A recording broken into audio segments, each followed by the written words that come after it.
اللہ رب العزت جل وعلا نے ہر انسان کو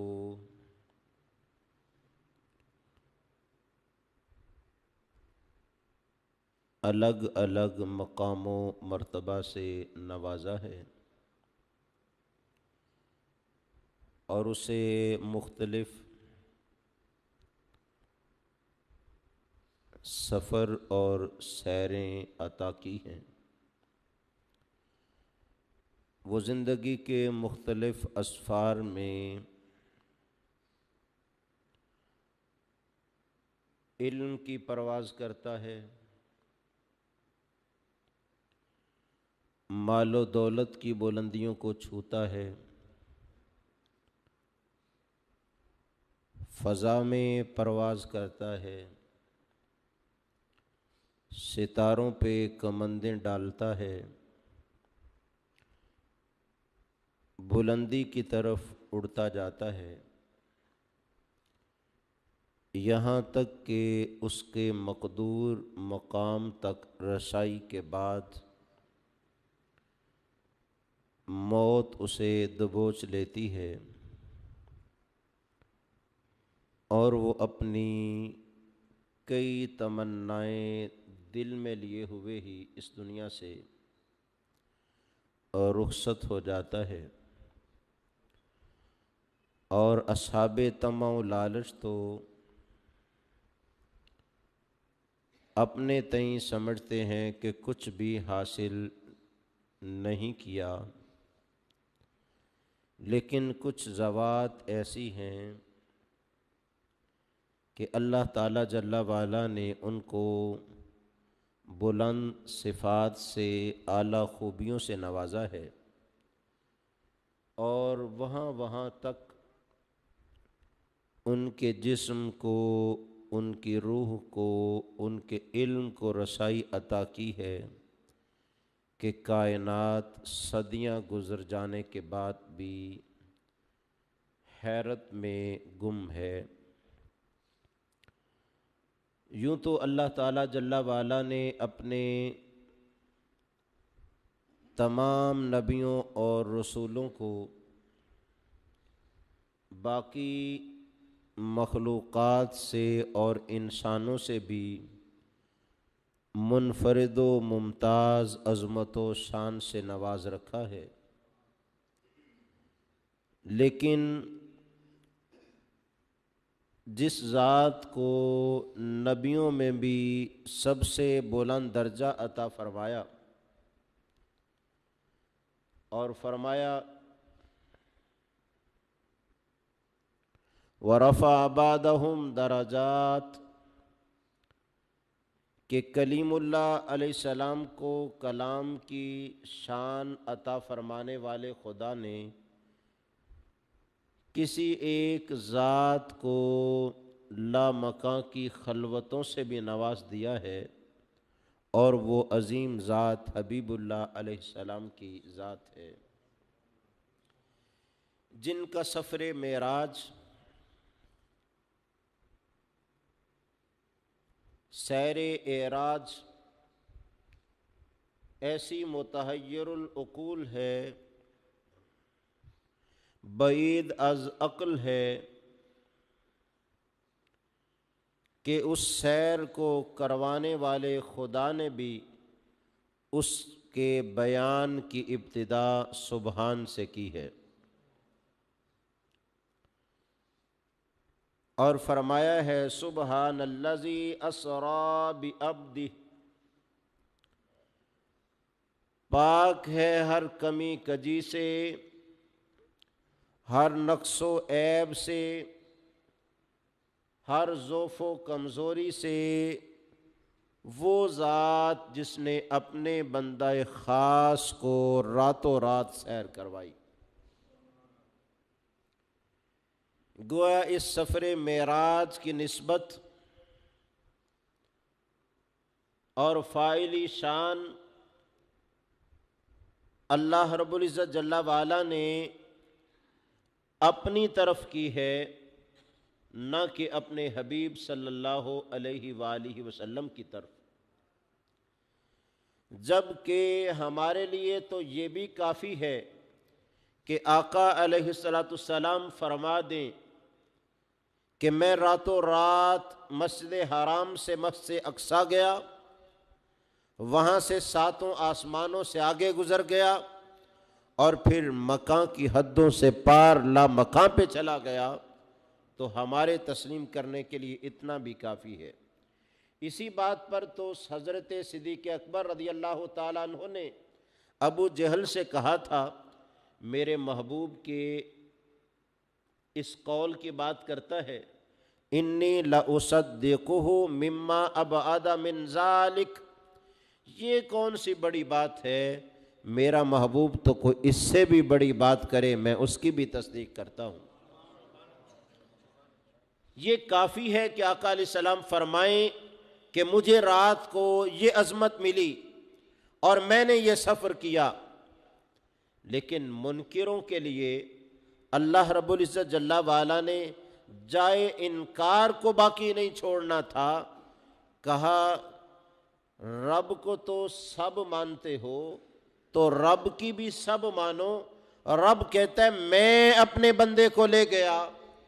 اور لے جانے والا سبحان ہے، اس میں کوئی کمی نہیں، لہٰذا اس کی قدرت و طاقت کو محدود نہیں کیا جا سکتا، اور جو لے کے گیا ہے وہ خود کہتا ہے میں لے گیا ہوں۔ اب تو منکر کے لیے بھی انکار کی جاہ موجود نہیں، اور لفظ سبحان کتنا بڑا لفظ ہے، ذرا اس کے معنی پر، اس کے مفہوم پر اور اس کے ورد و وظیفہ ہونے پر تھوڑی سی توجہ فرمائیے کہ اللہ رب العزت جل وعلا نے اس متحیر العقول معجزہ کو بیان کرنے کے لیے اس لفظ کا انتخاب فرمایا، تو یہ لفظ کتنا بڑا لفظ ہے۔ سین با ہا اس کا مادہ ہے، اور اس کا معنی ہے پانی میں سرعت اور تیزی کے ساتھ تیرنا۔ پھر اللہ تعالیٰ جل وعلا نے یہی لفظ سیاروں کے اپنے مدار میں گردش کرنے اور چلنے کے لیے بھی استعمال کیا ہے۔ قرآن میں فرمایا وَكُلٌّ فِي فَلَكٍ يَسْبَحُونَ، سارا نظام فلکی اپنے اپنے مدار میں گردش کر رہا ہے، گھوم رہا ہے، چل رہا ہے، تیر رہا ہے، کہ جہاں جہاں ان کا مقام ہے، ان کی راہ گزر ہے، ان کا ٹھکانہ ہے، وہ اسی میں گھوم رہے ہیں۔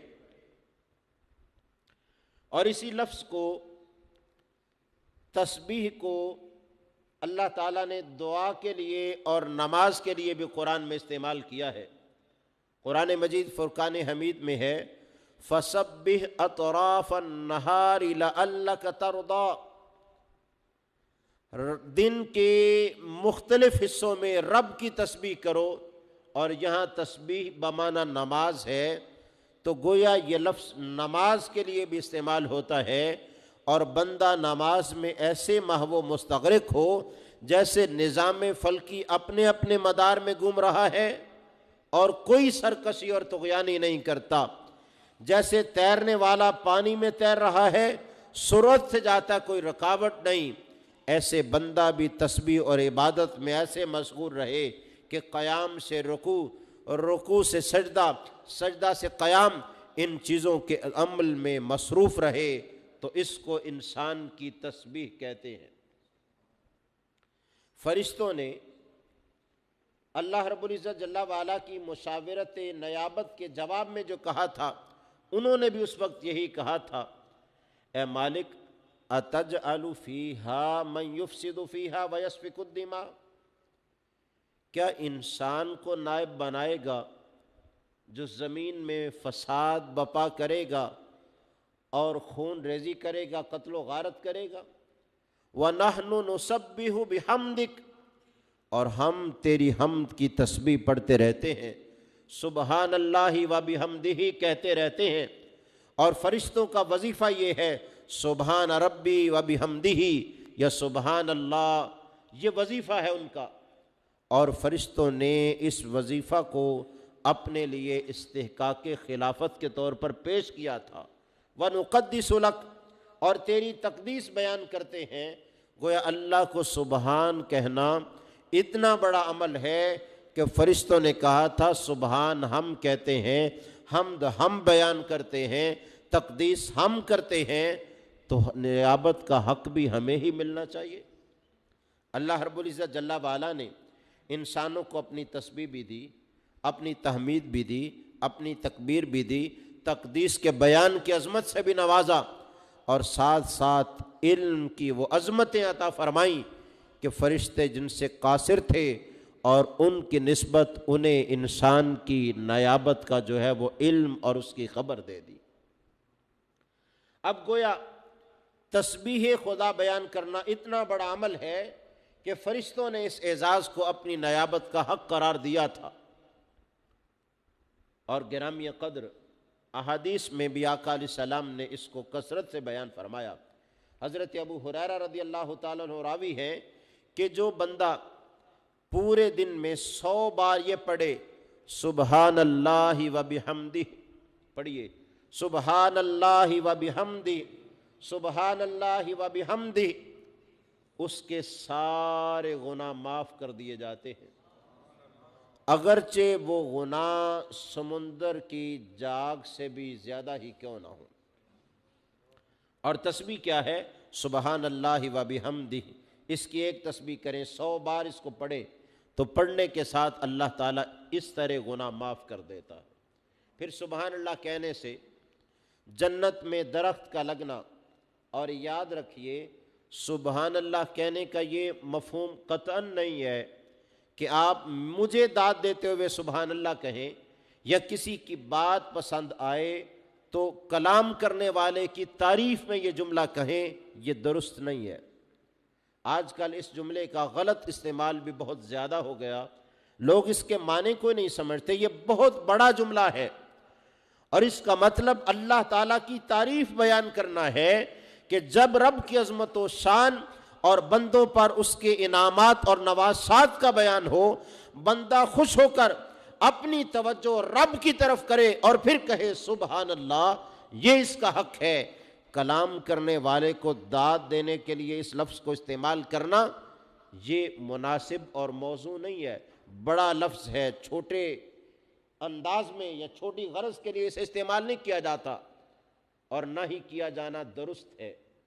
آج کل ایک عجب رواج بن چکا ہے داد کے حصول کے لیے لفظ سبحان اللہ کا استعمال،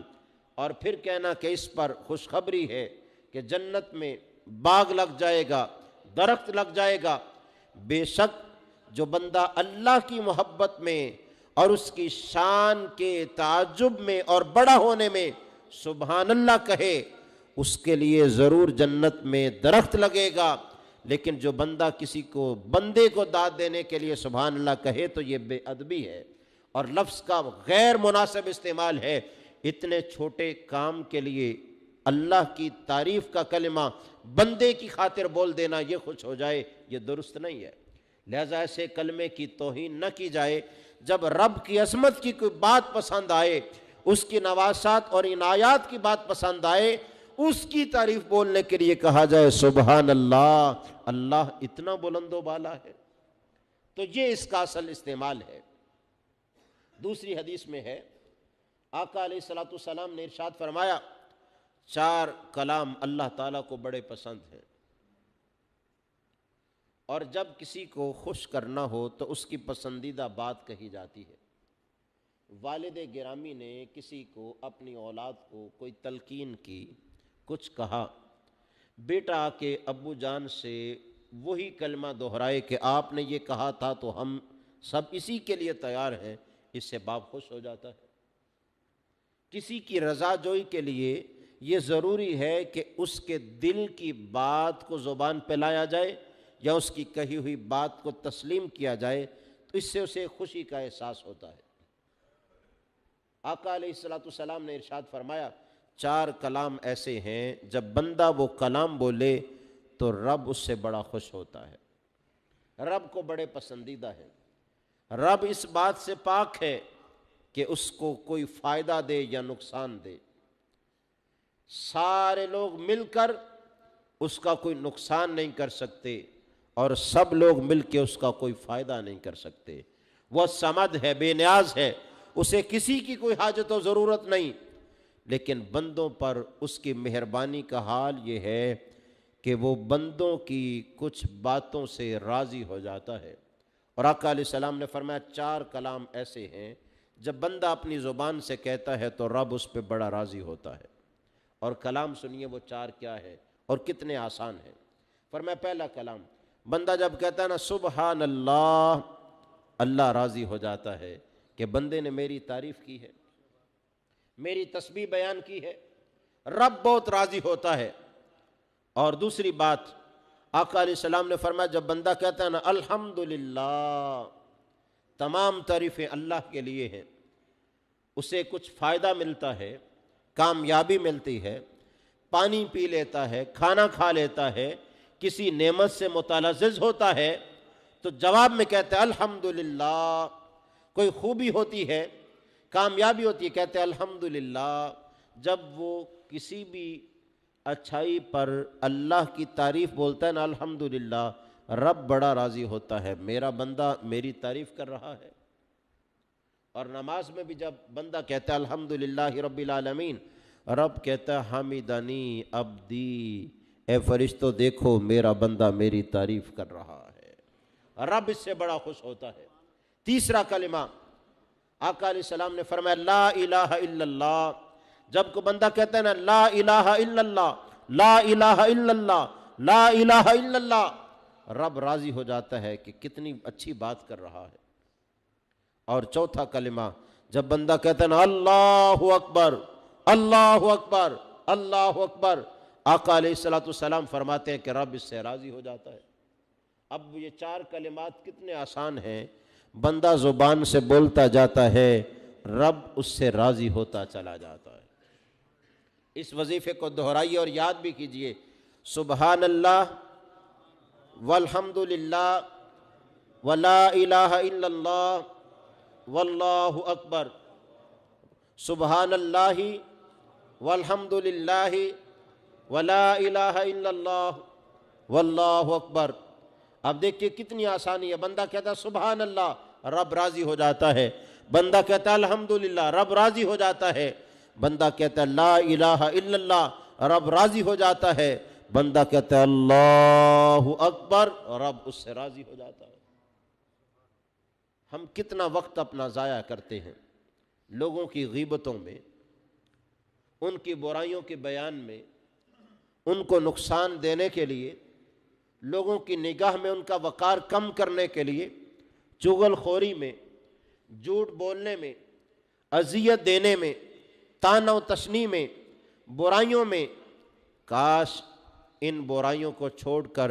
ہم ان اوقات میں رب کی تعریف کریں کہ رب بھی راضی ہو جائے، اور رب جب راضی ہو گیا تو سمجھو سب کچھ حاصل ہو گیا۔ ان چیزوں سے ہم رب کو ناراض کرتے ہیں، ہم اپنے بندے کی اور ساتھی کی، دوست کی، بھائی کی برائی بیان کر رہے ہوتے ہیں، رب ناراض ہو رہا ہوتا ہے، اے بندے میں نے تجھے اس لیے تو نہیں بھیجا کہ تو اپنے بھائی کی برائی بیان کر، تجھے تو اس لیے بھیجا ہے کہ اس کی اچھائی بیان کر، تجھے اس لیے بھیجا ہے کہ میری طرف توجہ کر۔ اور جس کی توجہ رب سے ہٹ جائے نا، ہر وقت اس کی زبان برائی پہ جاری رہتی ہے، وہ لوگوں کی برائیاں تلاش کرتا رہتا ہے، کیونکہ مالک کی طرف تو اس کی توجہ نہیں، اور بندوں سے وہ توقع لگائے رہتا ہے، اور ہر توقع جب پوری نہیں ہوتی تو زبان پہ مذمت کے کلمات لاتا رہتا ہے۔ کتنے اعلیٰ وظائف، ہم ان کو کیوں نہ پڑھیں، سبحان اللہ، الحمدللہ، لا الہ الا اللہ، اللہ اکبر۔ تو گویا ان کو کیا پڑھیں گے کہ ایک بار یہ وظیفہ پڑھا ہے تو 4 بار خدا کی خوشنودی اور رضا حاصل ہوتی ہے۔ پھر آقا علیہ السلام نے ارشاد فرمایا، یہ سبحان اللہ کتنا بڑا کلمہ ہے، صحیح بخاری کی آخری حدیث، دیگر کتب میں بھی ہے۔ آقا علیہ السلام نے ارشاد فرمایا، کلمتان خفیفتان علی اللسان وثقیلتان فی المیزان وحبیبتان الی الرحمن۔ فرمایا 2 کلمے زبان پہ لانے بڑے ہلکی ہیں، بندہ آسانی کے ساتھ زبان سے ان کو ادا کر سکتا ہے۔ ادائیگی کے لیے کچھ مشکل نہیں، گھنٹوں کا وقت اس کی حاجت نہیں، لمبی مشقت نہیں، آسانی کے ساتھ زبان سے وہ کلمات جاری ہوتے ہیں۔ پھر فرمایا وَثَقِيلَتَانِ فِي الْمِيزَانِ، فرمایا قیامت کو جب میزان عمل تل رہا ہوگا نا، اس ترازو میں جہاں نیکیاں رکھی جائیں گی وہاں نیک باتیں بھی رکھی جائیں گی، اچھے مشورے بھی رکھے جائیں گے، رب کی تعریف کے کلمات بھی رکھے جائیں گے، اور دوسری طرف جہاں برائیاں رکھی جائیں گی وہاں بری باتیں بھی رکھی جائیں گی، غیبت بھی ہوگی، چغل خوری بھی ہوگی، جھوٹ بھی ہوگا، اور زبان سے اذیت دینا، طعن و تشنیع کرنا وہ بھی رکھا جائے گا۔ اس وقت بندہ انتظار کر رہا ہوگا میرے میزان عمل میں میری نیکیوں کا وزن بڑھ جائے اور یہ پلڑا باری ہو جائے۔ فرمایا اس وقت جب انسان سخت گھبراہٹ میں اور امتحان کے وقت میں ہوگا، یہ دو کلمے ایسے ہوں گے جب یہ رکھے جائیں گے تو نیکیوں کا وزن بہت زیادہ بڑھ جائے گا، میزان میں بڑے ثقیل ہوں گے، وزنی ہوں گے۔ اور پھر فرمایا وَحَبِيبَتَانِ إِلَى الرَّحْمَانِ، اور رحمان کو یہ دو کلمے بڑے پسند آتے ہیں، رب ان سے راضی ہوتا ہے۔ جب تشویش بڑھ گئی نا کہ وہ دو کلمے کون سے ہیں جو زبان سے لانے میں کوئی دقت نہیں، میزان عمل میں نیکیوں کو بڑھا دیں اور رب کو راضی کر دیں، جب تعریف سن لیں تو پھر انتظار ہوتا ہے کہ موصوف کون ہے جس کی تعریف کی جا رہی ہے۔ جب یہ خوبیاں سنی، تشویش بڑھ گئی کہ وہ دو کلمات کون سے ہیں، تو آقا علیہ السلام نے فرمایا سبحان اللہ و بحمدہ سبحان اللہ العظیم، فرمایا یہ دو کلمے ہیں جو بندہ ان کو پڑھتا ہے سبحان اللہ و بحمدہ سبحان اللہ العظیم، تو فرمایا زبان سے آسانی سے ادا ہو جاتے ہیں اور میزان عمل میں ترازو میں بڑے وزنی ہوں گے، اور ان کے کہنے سے رب رحمان کی رضا اور خوشنودی حاصل ہوتی جائے گی۔ گرامی قدر دیکھیے تو صحیح، وہی لفظ سبحان جس کی تعریفات میں میں نے یہ چند احادیث اور قرآنی آیات پیش کی، وہ لفظ ہے آقا علیہ السلام کے معراج کے سفر کے ابتدائیہ میں اللہ تعالیٰ جل وعلا نے اسی لفظ کو استعمال کیا۔ فرمایا سبحان الذی اسری بعبدہ، فرمایا کسی فرشتے کے لے جانے کی بات یا خود جانے کی بات نہیں کر رہا، پاک ہے ہر کمی کجی سے وہ سبحان جو اپنے بندہ خاص کو راتوں رات لے گیا۔ آگے فرمایا الذی اسری، اسرا سرا سے ہے، اور سرا یہ ثلاثی مجرد سے اس کا مصدر ہے، اس کا معنی ہوتا ہے رات کے وقت میں سفر کرنا، سیر کرنا۔ اور قرآن مجید فرقان حمید میں اللہ تعالیٰ نے اس کو جا بجا بیان فرمایا، یہاں بھی کہ اسرا بعبدہ لیلا، رات کے تھوڑے سے لمحے میں اور وقفے میں وہ اپنے بندہ خاص کو لے گیا۔ اور پھر اللہ رب العزت نے لوط علیہ السلام کو کہا فَأَسْرِ بِأَهْلِكَ بِقِطْعٍ مِّنَ اللَّيْلِ، اپنے ساتھیوں کو راتوں رات یہاں سے لے جاؤ، اس لیے کہ جب صبح ہوگی ہم مخالفین کو ختم کر دیں گے، ان کو عذاب میں مبتلا کریں گے، ان پر پتھر برسائیں گے، ان کی بستی کو اٹھا کے پلٹا کے رکھ دیں گے۔ اور لوط علیہ السلام نے کہا مولا ابھی نہیں، رب نے کہا اے لوط الیس الصبح بقریب، رات تو آ گئی ہے، اب صبح کوئی دور تو نہیں ہے۔ تو وہ یہاں بھی اسری کا لفظ ہے جو سرا سے ہے، اور اس کا معنی بھی ہے راتوں رات اپنے ساتھیوں کو لے کے نکل جاؤ۔ موسیٰ علیہ السلام سے بھی رب نے کہا ان اسری بعبادی لیلا انکم متبعون، فرمایا اے موسیٰ راتوں رات اپنی قوم کو لے کے مصر سے نکل جاؤ، انکم متبعون، تمہارا تعاقب کیا جائے گا، پیچھا کیا جائے گا، فرعونی تمہیں پکڑنے کے لیے نکلیں گے، لیکن وہ تمہیں پکڑنے کے لیے نکلیں گے، حقیقت میں خدا کی پکڑ میں داخل و شامل ہو جائیں گے۔ تم نے گھبرانا نہیں، راتوں رات قوم کو لے کے چلے جاؤ۔ تو سرا کا معنی ہوتا ہے رات کو لے جانا۔ عجب بات ہے، سیر ہے رات کو، اور راتوں میں سیر والی رات ہوتی ہے 14ویں رات، لیلۃ البدر، جب چاند کی چاندنی ہو۔ یہاں 27ویں رات کا انتخاب کیا، وہ رات جس میں رات کو بھی چاند کی چاندنی نہیں ہوتی،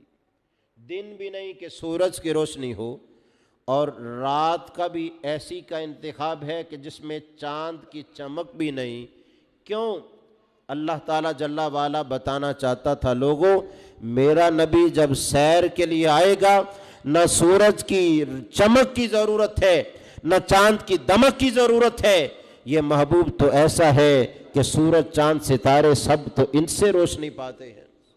یہ جب آئیں گے ان کے آنے سے ہی روشنیاں ہو جائیں گی، اور ان کے آنے سے ہی ساری کیفیت بدل جائے گی، ورنہ رات کی سیر تو روشنی کے انتظام کے بغیر ممکن نہیں۔ رب العزت جل وعلا نے رات بھی اندھیری رات چنی تاکہ لوگوں کو پتہ چل جائے یہ محبوب خدا تو روشنیاں بانٹنے والے ہیں، اور رب العزت جل وعلا کی عطا کو تقسیم فرمانے والے ہیں۔ من وجہک المنیر لقد نور القمر، تمہارے چہرے سے تو محبوب قمر اور چاند جو ہے اس کو نور کی خیرات میسر آتی ہے۔ اور گرامی قدر پھر یہ سیر کروائی تو کس کو؟ آقا علیہ السلام رب کے رسول بھی ہیں، رب کے نبی بھی ہیں، رب کے بندے بھی ہیں۔ اب رب جس شان سے چاہتا بیان کر دیتا، لیکن یہاں فرمایا اسرا بعبدہ، فرمایا رب نے اپنے بندہ خاص کو سیر کروائی ہے۔ اس کی ایک حکمت یہ ہے، رسول نہیں کہا، یہاں عبدہ کہا ہے، اس لیے کہ رسول کا مطلب ہوتا ہے رب سے بندوں کی طرف آنے والا، اور رسول رب کے بھیجے ہوئے کو کہتے ہیں، اور سلطنت اور اس کا پیغام رسانی کا عمل یہ رب کی توفیق سے ہوتا ہے۔ تو بندہ جو ہے اس کا کام ہوتا ہے رب کی طرف قرب پانا، اوپر جانا۔ تو اللہ تعالیٰ جل وعلا نے فرمایا رسول اس شان میں ہے جس شان میں تمہاری طرف آیا، والذی ارسل رسولہ بالہدی ودین الحق، فرمایا لوگوں تمہاری طرف بھیجا تو میں نے کہا رسول بنا کے بھیجا ہے، اور جب اپنی بارگاہ میں بلایا میں نے کہا اسے بندہ خاص بنا کے بلایا ہے، اس لیے کہ رسول کا کام رب سے پیغام لے کر آنا ہوتا ہے، اور یہاں سے رب کے قرب پہ جانا یہ بندے کا مقام ہوتا ہے۔ اور فرمایا اس کا مقام تو اتنا بلند ہے کہ اس کو رب نے اپنی بارگاہ میں لا مقام پہ بولا لیا ہے۔ عبد دیگر و عبدہ چیزیں دیگر، علامہ اقبال علیہ الرحمٰن نے کہا عبد دیگر و عبدہ چیزیں دیگر، بندہ کہنا یہ اور ہے اور اس کا خاص بندہ کہنا یہ اور چیز ہے۔ این سراپا انتظار او منتظر، اس لیے کہ عبد تو انتظار کر رہا ہوتا ہے رب کب اپنی رحمت مجھے عطا کرے، اور عبدہ ایسا ہوتا ہے او منتظر کہ اس کا انتظار کیا جا رہا ہوتا ہے۔ رب نے بھی سارے نظام فلکی میں بھی ایک روشنی بانٹ کے اور خیرات بانٹ کے ان کو بھی سب کو جمع کیا، جنت کو بھی سجا لیا، اور جہاں سارے انتظام بدل دیے، اور پہلے سے سارے نبیوں کو بھی مسجد اقصی میں بلا لیا، اس لیے کہ یہ عبدہ ہے، یہ انتظار نہیں کر رہا بلکہ اس کا انتظار ہو رہا ہے۔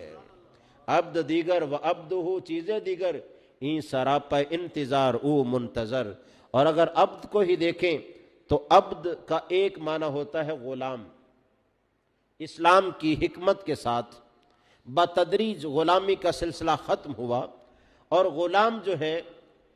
اس میں بھی غلام عابق ہوتا ہے، عبد عابق، عبد رقیق اور عبد معزون۔ عابق وہ ہوتا ہے جو نافرمان ہو، رقیق وہ ہوتا ہے جو غلام خدمت گزار ہو،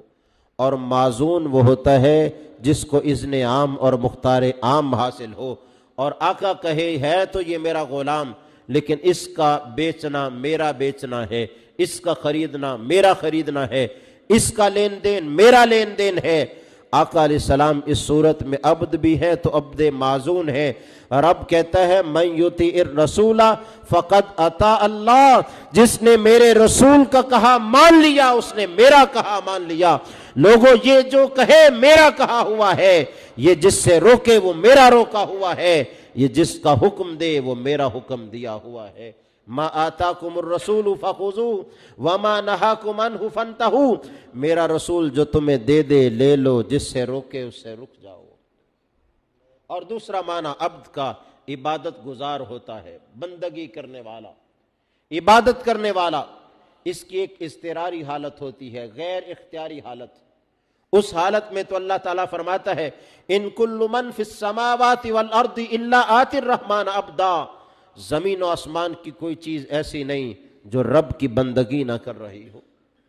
یعنی یہ ان کی بات ہے جنہیں اختیار نہیں، اضطرار ہے۔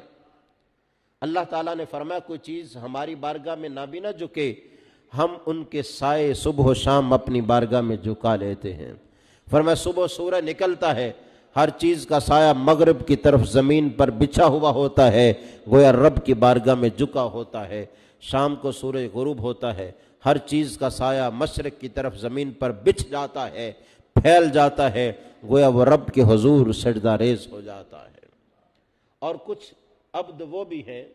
جنہیں اختیار ہے مگر اختیار کا انہوں نے غلط استعمال کیا، جیسے اللہ تعالیٰ فرماتا ہے وَيَوْمَ يَحْشُرُهُمْ وَمَا يَعْبُدُونَ مِن دُونِ اللَّهِ، اللہ تعالیٰ جمع کرے گا انہیں اور مشرکوں کو جو اللہ کے علاوہ کی عبادت کرتے رہے، اور انہیں ڈانٹ ڈپٹ کرے گا۔ یہ بھی عبد ہیں اور یہ غلط ہیں۔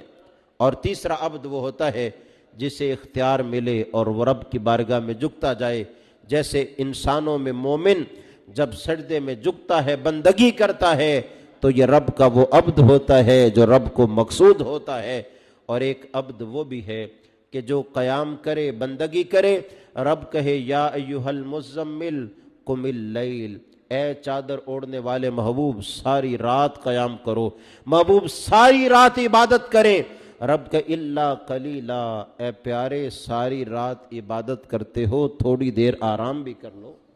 نصفہ او انقص منہ قلیلا او زد علیہ، پیارے تھوڑا آرام کرتے ہو، زیادہ قیام کرتے ہو، میں خدا کہتا ہوں آدھی رات قیام کر لو، آدھی رات آرام کر لو۔ تم قیام کرو تو تب بھی ہماری بندگی ہے، تم آرام کرو تب بھی ہماری بندگی ہے۔ ارے عجب انداز ہے، سفر معراج کرنا ہے اور آقا علیہ السلام سوئے ہوئے ہیں۔ ارے سفر کی تیاری میں تو لوگوں کو نیند نہیں آتی۔ ارے سفر کرنا ہو اپنے گھر کی طرف اور یا بیت اللہ کی طرف، حج و عمرہ کا سفر یا کوئی سفر، لوگوں کو نیند نہیں آتی۔ رب بتانا چاہتا تھا کہ یہ بعبدہ، کہ یہ رب اپنے بندے کو سفر کروا رہا ہے۔ عبد انتظار میں ہوتا ہے اور عبدہ کا خود انتظار کیا جاتا ہے۔ پیغام ملتا ہے محبوب ان اللہ اشتاق الی لقائک یا رسول اللہ، اے رسول خدا میں جبریل آیا ہوں، اور رب کہتا ہے بولا کہ لاؤ محبوب چلو نا، رب آپ کو اپنی بارگاہ میں بلا رہا ہے۔ کیسا عظیم سفر ہے، کائنات میں ایسا کوئی سفر نہیں۔ اس دور میں سائنس نے عروج پکڑنا تھا، اللہ تعالیٰ نے اپنے محبوب کو ایسا معجزہ دیا کہ سائنسدان جتنا عروج پکڑتے جائیں گے، اس معجزے کی حقیقت کے واضح ہونے پر اتنے ہی ایمان میں داخل ہوتے چلے جائیں گے۔ دعا ہے اللہ رب العزت جل وعلا ہمیں بھی سفر معراج کی عظیم تحفے نماز کی قدر کی توفیق نصیب فرمائے، آمین۔ وما علیہ الا البلاغ۔